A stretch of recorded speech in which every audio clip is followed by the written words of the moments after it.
Oke, itu tadi tentang data ya. Kita review sebentar. Tadi ada data vektor, data tabel yang sederhana itu. Kemudian ada data teks, ini cukup rumit. Ada data image, data suara, ada data time series, ada data spatiotemporal, ada data geospasial. Nah, kemudian setelah kita belajar tentang datanya, terus AI-nya itu bisa ngapain sih? Oke, jadi ada banyak ya jenis tugas AI, tapi yang Bapak Ibu perlu hafal dan pahami itu kurang lebih ada 7. Ya, selebihnya itu turunan ya, dan itu nanti akan sangat banyak sekali. Tapi minimal hafal dan memahami 7 ini. Jadi nanti Bapak Ibu bisa tahu, oh saya itu maunya yang ini. Datanya seperti ini, representasinya, jenisnya seperti ini. Kemudian saya ingin AI-nya itu begini. Nah, 3 yang pertama itu deskriptif, prediktif, sama forecasting. Deskriptif itu kalau kalau Bapak Ibu punya data ya di kantong Bapak Ibu punya sekumpulan data, kemudian mau fokus hanya di data itu saja, ya tidak ngurusin data lain yang ada di luar, ya.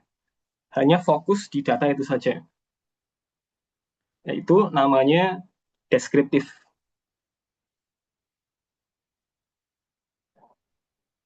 Nah, kalau prediktif kita akan mengurusi incoming data, incoming data. Nah, biasanya kita akan menggunakan data yang ada di kantong kita atau data sampel dari alam liar ya, istilahnya alam liar ya. Data sampel kemudian dilatihkan ke AI-nya sehingga untuk persiapan nanti ketika ada incoming data yang diprediksi. Nah, kalau forecasting, ya, forecasting itu meramal, yaitu dia meramal yang akan datang, ya, tapi datanya nggak ada. Contoh, kalau di depan saya melihat ada orang berdiri, kemudian orang itu tiba-tiba joget. Ketika orang itu joget, saya bilang orang itu lagi joget. Nah, itu prediktif karena datanya itu ada di depan mata ya. Datanya itu hadir. Tapi kalau orangnya masih diem nih, kemudian orangnya masih diem, kemudian saya bilang ini orang 10 detik lagi ini joget nih. Ya berdasarkan ya ini ya apa data yang kita pelajari. Misal ini orang suka joget-joget di sosmed, kemudian ini di tempat ini sedang apa musiknya udah mulai nyala nih. Nah, ini saya forecast kalau bahasa kita memang ini ya saya akan memprediksi. Tapi dalam konteks ini maksudnya adalah forecast ya, meramal. Ini nggak lama, ini 5 detik, 10 detik. Kemudian nih orang joget. Orangnya belum joget, ya kan? Jadi datanya belum hadir. Orangnya masih diem. Tapi saya sudah memprediksi 5 detik lagi dia joget. Nah, itu forecasting. Tapi kalau orangnya sudah joget, kemudian saya bilangnya orang joget, itu prediktif. Deskriptif, hanya fokus di data yang kita punya. Prediktif, fokus di incoming data, datanya hadir. Forecast, berarti meramal ya, masa depan. Ya. Datanya nggak ada, tapi kita sudah ramalkan. Nah, kemudian tiga yang kedua, tiga yang kedua itu ekstraktif, abstraktif, sama generatif. Ekstraktif itu ketika AI-nya dikasih data, kemudian dia mengekstrak knowledge dari situ secara verbatim copy. Contoh, SB Susilo Bambang Yudhoyono adalah Presiden Indonesia. Siapa Presiden Indonesia? Ya, dijawab Susilo Bambang Yudhoyono. Dia ekstraktif. Kalau dia jawab SBY, berarti abstraktif. Karena dia mengekstrak makna yang sama tetapi bentuknya beda. Joko Widodo adalah Presiden Indonesia. Siapa Presiden Indonesia? Joko Widodo, berarti ekstraktif. Kalau dia bilang Jokowi, berarti abstraktif. Karena Jokowi tidak ada di dalam teks itu. Nah, kalau generatif, AI-nya tidak dikasih data, seperti ekstraktif atau abstraktif, ya. Tidak dikasih data, dan dia merespon dengan data baru. Contoh, halo apa kabar? Oh ya baik. Nah, dia jawab baik, tidak ada di uh, apa kalimat saya sebelumnya. Gimana keluarga di rumah? Alhamdulillah sehat semua. Anak-anak udah kelas berapa? Oh, ada yang sudah kelas 5, ada yang kelas 1, ada yang baru TK. Nah, itu generatif karena datanya baru. Ya, tapi tentu harus relevan nih. Secara kontekstual nyambung.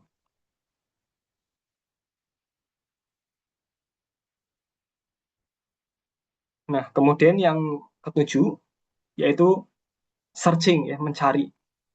Jadi dia mencari solusi. Contohnya, Bapak Ibu pernah main game, ya, lawan AI atau atau mungkin melihat game, ya, AI lawan AI gitu, ya. Itu searching. Kemudian apalagi mencari jarak terdekat, mencari posisi terbaik, mencari jalan paling efisien, mencari solusi terbaik berdasarkan constraint, apa, aturan-aturan, ya. Mencari jadwal, ya, scheduling. Nah, itu kategorinya searching, ya, mencari.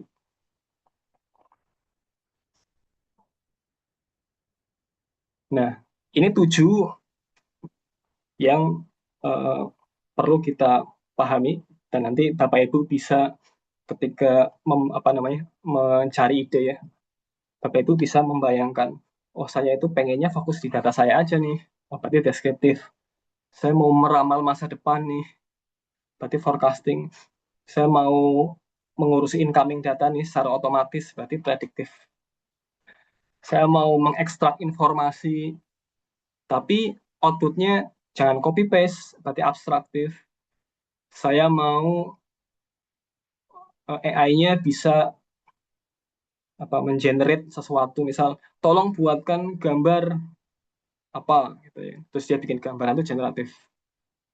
Tolong buatkan puisi, itu generatif. Tolong bikinkan pantun, itu generatif.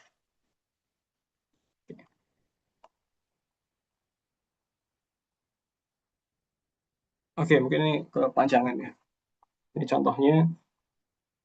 Nah, kemudian tugas ini turunan, ya. Jadi